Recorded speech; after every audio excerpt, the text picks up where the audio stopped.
Hello दोस्तों, आज के इस वीडियो में हम लोग बनाने वाले हैं क्लास 6 एनसीईआरटी मैथ का 5.3, जिसमें हमें ज्योमेट्री पढ़ना है। तो इससे पिछले वीडियो में 5.1 और 2 का हम लोग सभी क्वेश्चन को सॉल्व कर लिए हैं। आई होप आपको वो समझ में आ गया होगा।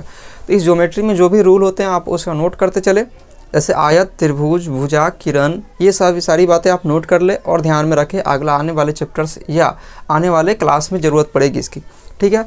तो हम लोग देखते हैं इसके 1 नंबर सवाल को। अभी जैसा दिए गए चित्र में कौन कौन त्रिभुज है और क्यों, जैसे कि हम चैप्टर बनाते चलेंगे और आपको डेफिनेशन बताते चलेंगे, तो आप उसे नोट करते चलेंगे, है ना। जैसे जैसे ज़रूरत पड़ेगी हम आपको बताएंगे।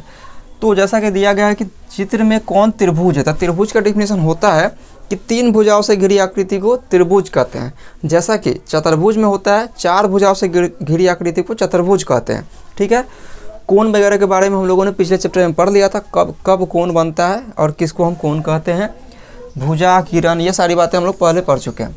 इसमें देखिए 3 भुजाओं से घिरी आकृति कौन कौन है उससे पहचानना है। देख सकते हैं यहाँ ये बंद आकृति है पूरी तरह से और ये बंद आकृति है और ये दोनों बंद आकृति नहीं है। तो हम यहाँ लिख देंगे उत्तर 1 नंबर और 4 नंबर क्वेश्चन जो है 1 और 4 त्रिभुज है, त्रिभुज है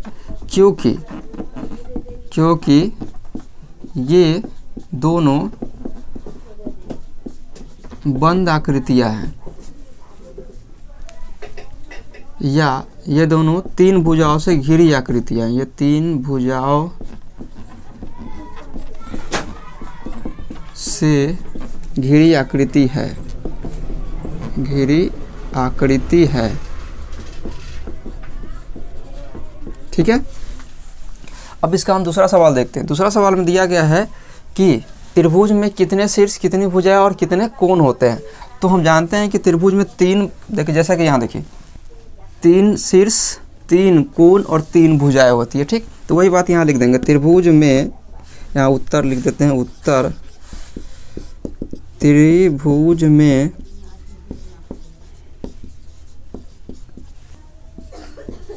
3 शीर्ष, 3 भुजाएं तथा 3 कोण होती है, 3 कोण होती है, ठीक है। इसका अगला सवाल देखते हैं अब तीसरा सवाल दिया गया है। इसके 3 नंबर सवाल में दिया जा रहा है कि इस आकृति में दिए जा रहे शीर्ष, कोण और भुजा के नाम बताइए। तो यहाँ पर हम लिखेंगे शीर्ष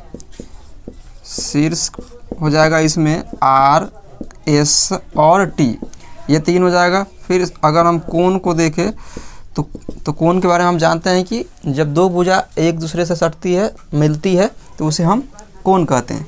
देखिए यहाँ पर कौन कौन भुजा है, ये भुजा और ये भुजा मिल रही है, तो इस प्रकार से यहाँ पर कोण बन रहा है। मतलब SRT, एक कोण का नाम क्या हो जाएगा, SRT। उसके बाद फिर अब इस कोण को देखो तो यहाँ से यहाँ मिला और यहाँ से यहाँ मिला, तो हम कह सकते हैं RTS। फिर उसी प्रकार से ये कोण बन रहा है TSR। इस प्रकार से 3 कोण बन गया। अब हमें चाहिए भुजा।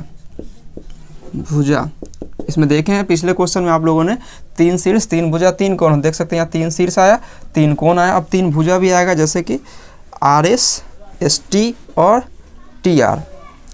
RS, ST और TR, इस प्रकार से 3 भुजा भी आ गए। तो हमने इसे भी बना लिया।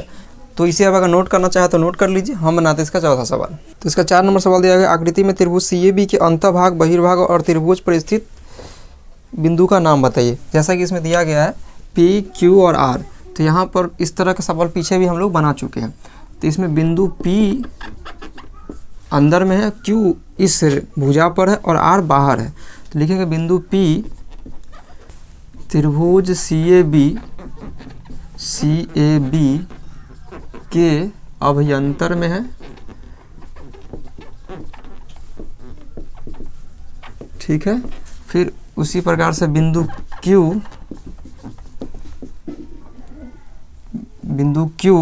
AB भुजा पर है, AB भुजा पर है, ठीक है। और बिंदु आर बहिर्भाग में है ना, त्रिभुज सी ए बी के बहिर्भाग में है, बहिर्भाग में है, ठीक है, बहिर्भाग में है। अब यहाँ पर ये आर यहाँ पर है तो बहिर्भाग में, अगर किसी किताब में अगर दिया हो इसी भुजा पर दे दिया गया हो तो वो फिर हो जाएगा सी बी या बी सी भुजा पर हो जाएगा, ठीक है ना, ऐसा आप लिख सकते हो अगर किसी किताब में अगर इस आर को यहीं पे लिखा गया है तो, ठीक है। तो अभी हम मान के चल रहे हैं ये बाहर है, ठीक ना, सवाल में किताब में दिया भी गया है कि यहाँ बाहर में है, लेकिन किसी किसी किताब में यहाँ भी दिया हो सकता है, तो आप उसे लिख लेना बी सी भुजा पर है, ठीक है। हम बनाते हैं इसका पाँचवा सवाल। अब पाँचवा सवाल में दिया गया है कि अब पाँचवा सवाल में है, इसमें खाली जगह में भरना है। जैसा कि त्रिभुज के शीर्ष से भुजा पर डाला गया लंब त्रिभुज की डैश कहलाती है। तो त्रिभुज के शीर्ष से मतलब ऐसा होगा, त्रिभुज ये रहा, इसके शीर्ष से भुजा पर यहाँ से यहाँ तक, इसको क्या कहा जाता है, इस तरह से जब बनता है तो उसको क्या कहेंगे, त्रिभुज की ऊंचाई, ठीक है, त्रिभुज की ऊंचाई।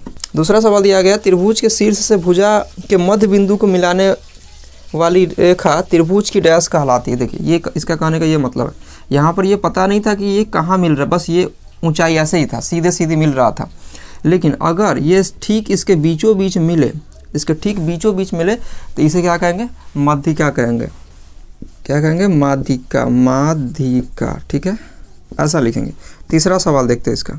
तीसरा सवाल दिया गया है, त्रिभुज की माध्यिका जिस बिंदु पर कटती है उसे डैश कहते हैं।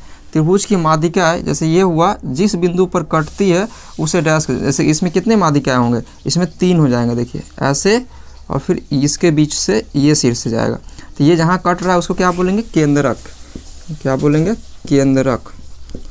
आ गया समझ में, इसे कहेंगे केंद्रक। चैप्टर में इतने ही सवाल थे, 5 नंबर में 3 सवाल थे, बन गया। आई होप आपको समझ में आ रहा होगा, किसे केंद्रक, किसे माध्यिका और किसको ऊंचाई कहते हैं ये समझ में आ गया, किसको त्रिभुज कहते हैं, कौन बहिर्भाग में होता है, कौन अभ्यंतर में होता है, ये सारी बातें आप जान चुके होंगे। ये सबकी स्क्रीनशॉट आपको डेफिनेशन वाली आपको डिस्प्ले पर मिली होगी, तो उसे आप नोट कर लेना। तो आई होप आपको ये समझ में आ गए होंगे। तो अगर समझ में आ गया तो वीडियो को लाइक करें, शेयर करें, चैनल को सब्सक्राइब जरूर करें। मिलते हैं नेक्स्ट वीडियो में।